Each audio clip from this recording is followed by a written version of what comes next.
Sonic 2, yeah. New DVIEW. Go down through Emerald Hill, the camera goes on still through the plants, through the birds, all through the night. Oh, hilltop, I'm scared of heights. I can see the cave, I can see the palace, I can see the black ocean full of lions. And the metropolis is full of bad angry replacements. Oh, I can slow down the change in the sky, fall through the fortresses and wolves and never forget the special stage in your heart. There's a past, not its own. It's been long, huh? Welcome to DVIEW. I forgot the episode number, but today I am going to review the first video game I ever played, Sonic 2. And I'm going to be incredibly biased because I played this game for a very long time. Some of you people may ask, what's a Sonic 2? And is there a Sonic 1?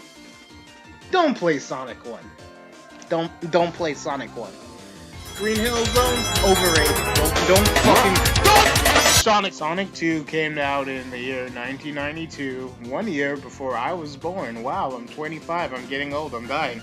But the thing that's so special about Sonic 2, it's way better than Sonic 1.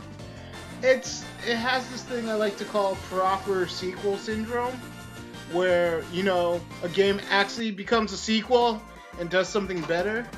You know, like Halo 1 to 2 to 3, you know, and then they kind of fucked it up after that. But Sonic 2 is really special, and I am going to show you how. First of all, you have a sidekick now, Miles Tails per hour.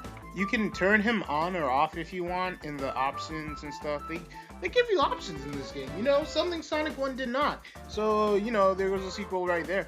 So, Tails follows you around if you want, or you can be Tails.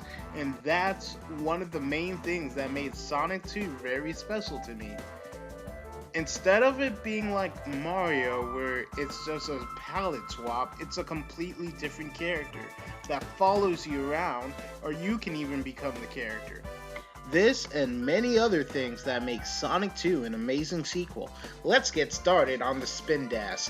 The Spin Dash is something that Sonic 1 should have, but they were like, nah, everybody knows how to own momentum and a bit of it. But you know, there's just some kids that are still stuck in Green Hill Zone Act 3 till this very day. I don't know how, I don't know why, but they decided to add something to help you earn momentum in a better and outstanding way. The Spin Dash. Hold down, press A. You gain speed at the risk of stopping.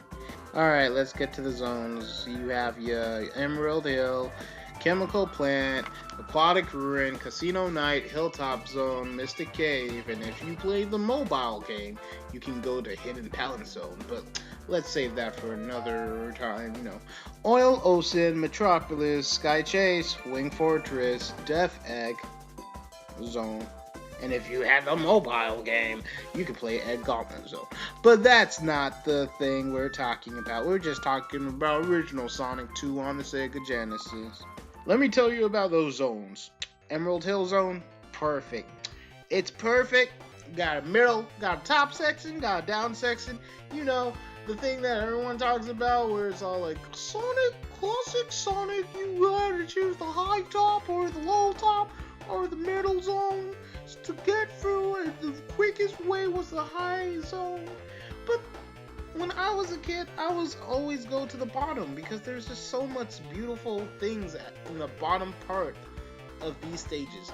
I mean, yeah, you got the pitfalls and stuff, but you got the underside of the waterfalls, the little cave-like structures, these weird green beam things of light that I do not understand what the hell they are, but they were so amusing to look at. Woo! Chemical plant zone. You got your yellow slides, blue goop. It was like chemicals, but it was goop, and it hurt. But it made this funny sound effect that was like bloop bloop bloop bloop bloop bloop. You go through tubes. You got a high section and a low section. I don't remember it having like a middle section, but in Act 2, everybody remembers Act 2 because there's a point at the end of that stage where there's the pink goop, and the pink goop is goes, and Sonic's like, and then like you just panic because you were a little kid, and that was probably your first time hearing that anxiety-driven freaking, you know, the countdown till you drown. Unless you played Labyrinth Zone, Sonic 1 sucks. Aquatic Ruin Zone. Till this day, it's still my favorite stage. Still has my favorite classic Sonic music. Still has my favorite type of routes. You know, bottom route is underwater. Top route is this giant arc thing that has loop-de-loops and stuff. I always go to the bottom route because they have this weird effect in Sonic games where you go underwater and like the tint of like the colors change and everything. It was really beautiful. It wasn't like a weird effect. I know they meant to do that, but it was really pretty. And till this very day, I still love that zone. It has a simple background of mountains, and I don't even know if that's a cornfield. And Casino Night Stage. This stage is really beautiful. They really outdone themselves with the parallax scrolling in this stage because the top part is just a bunch of stars, but it's kind of hard to get to the top part of the stage. But once you get there, when you get launched up there with like a pinball flipper, it's so beautiful. The background is lit up. You see cars going on highways in the background. You can just stop and rank up lives here, or it's really easy to get special stage here, or just points and stuff. It's the part of the game where it's like it just tells you to relax. You can go to the next level. It's pretty easy, but you can also stay here for a while. Hilltop Zone. This zone is pretty amazing from my 8-year-old, 5-year-old, whatever point of view I was playing this game. Because Hilltop Zone made me feel like I went somewhere. Because in Emerald Hill Zone, you see those type of mountains in the background, and you're like thinking, wow, am I here? Did I make it all the way over here? Oh my god, it's actually a volcano. I used to thought this place was just a bunch of carrot sticks in the background. Like, I don't know what these are. I guess they're mountains. I do not, like, I really want to know how the terrain works in Sonic games sometimes, because this just looks like half-eaten carrot sticks in the background. But I really love it because you're over the clouds, and the clouds are moving with the parallax scrolling too, and you're in a dormant volcano and you escape, and it's really engaging. Mystic Cave Zone. Alright. This one, the background is beautiful. When I was 5, I never knew this place was a mine shaft. I thought this was just a plain road and you're in a cave. It's really nice. The purple in the back and the green in the foreground just makes the zone great. The enemy placements are really spooky and they pop out. They're not really badly placed. It's just you're in a cave and enemies hide, and watch out. You can't just run in the cave blindly. What are you doing? So, it's pretty good. There's things that will crush you here, but the difficulty in this game, the difficulty curve, like, it's really good in Sonic 2. But it just turns to shit at the end, but I'll get to you there. I'll get there. Oil Ocean Zone is a wild place. They have floating octopuses that shoot you, floating pregnant seahorses that follow you and try to shoot you. These weird heat things that you go in and you get shot out into these weird floating cannonball things. It's a really unique place. I don't know why people don't. I guess it's good that it got remixed in Sonic Mania, but I don't know why people don't talk about this zone anymore. I mean, this This place is a fucking oil ocean. I mean, the music kind of sounds boring, but I do love it. And I love the remix version in Sonic Mania too. And I love what they did in Sonic Mania. They made this zone actually have a little bit more action to it.